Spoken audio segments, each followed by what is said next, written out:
Should you buy the new Xbox? The first question you should ask yourself when thinking about this is, do I already have an Xbox One? If the answer is yes, buy it if you want. You will enjoy the system if you enjoy your Xbox One. But if you do already have that Xbox One, maybe you want to wait a bit and not get too concerned about upgrading immediately, because Forza Horizon 5, Halo Infinite, and a bunch of other Series X games are also coming to Xbox One as well. However, these games will be infinitely better on a Series X or S, so if you want to play them at the best way you possibly can, get the new Xbox. But if you don't have an Xbox One already, let's talk some games. Let's talk what you'll get out of this console. Game Pass is incredible. Paying for multiplayer is a scam, but this is the best way to do so. For £15 a month, you can get multiplayer, Xbox Game Pass, which will net you games like the full Halo saga, all of the Forza games, all of the Doom and Fallout games. There's no Among Us though, which might be a deal breaker for some. Then you got EA Play, Plants vs Zombies, Feeding Frenzy, Star Wars Battlefront 2, Star Wars Squadrons, Star Wars Jedi Fallen Order, Titanfall 1 and 2, all the Battlefield games, The Sims, all of the EA Sports games if you're a scumbag. This is just scratching the surface of what's on Game Pass Ultimate. It's one of the best deals in gaming. So you've just got your new console, let's talk games. What should you get with your console, whether it's off Game Pass or just buying the games? What should you get? I'd recommend Star Wars Battlefront 2. Back in the day, this game was a piece of crap, full of microtransactions and loot boxes,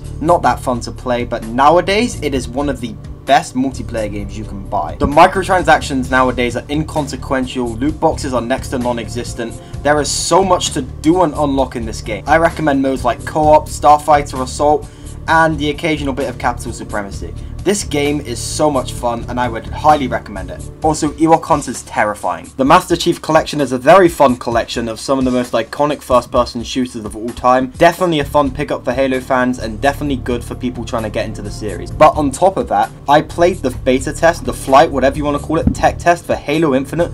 Jesus Christ, one of the best first-person shooters I've ever played based on what I played.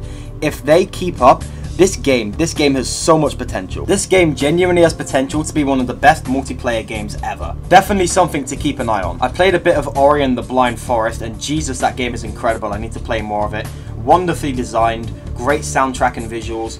What I played of it, which was very little, was really great and I need to continue it sometime. Minecraft Bedrock is inconsistent with what quality you'll get on what platform, but this is probably the best console way to play Minecraft as of right now. GTA 5 is GTA 5. We all know why this game is good. Just don't get expanded and enhanced. It's a scam. Doom 2016 is amazing. You need to play this game. Play it. It's just really fun. I could keep listing games for a while now, but I'm gonna stop and switch to hardware. The hardware of this console is great for your money. The load times on this system are just absolutely crazy. Loading times are next to non-existent. At first I thought the switch to SSDs weren't worth it due to the lesser capacity and higher price, but now I can't go back. Its loading times are just so much better. Also, Jesus, the controller for this console is one of the best controllers I've ever used. The textured grips on the triggers and the back of the controller feel absolutely lovely. The buttons feel great, the D-pad feels amazing. Everything about this controller is just absolutely incredible, and what makes it even better is Design Lab.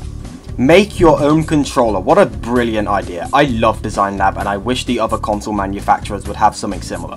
I think this controller is much better than the PS5 controller for the reasons that it's just a straight to the point, well-made controller that isn't bloated by features it doesn't need. Like, the PS5 features are cool on paper, right? But the PS4 features, the touchpad, between Minecraft Bedrock and Minecraft console, the touchpad support was removed. And Doom 2016 has motion controls on Switch, but none on PS4. These features never get used and just bloat up the price of the controller. So just doing away with them with Xbox was probably the best idea. Also, being able to use your old controllers on the new Xbox is a godsend. Really good way of stopping e-waste and saving your consumers money. Also, Xbox 360 and original Xbox backwards compatibility is amazing. On PS5 there is currently no way to play games like GTA 4, Red Dead Redemption, etc, etc. Xbox Series X and S, they run on there perfectly. Microsoft definitely has the best approach out of the three big console manufacturers regarding backwards compatibility and game preservation. I think they do it really positive. If I have one complaint about the console is that it doesn't particularly feel like a major leap between consoles. Like, the UI is the same as the Xbox One. There isn't really any particularly groundbreaking. This can only run on the Series X games out yet, so it kind of just feels like this is really cool, and the jump in loading times is absolutely mind-blowing, but other than that, it kind of just feels like a half step. I'm sure as we see more game releases, this will be fixed though, and the UI, I mean, it works. It's a tried and tested UI, so I can only stretch this complaint so much. So this brings us back to the question, Should you buy an Xbox Series X? I mean, if you want a next-gen Xbox, if you want Game Pass, if you want all of these games, if you want a physical disc drive, then go for it. If you want that but don't care for the disc drive, get a Series S.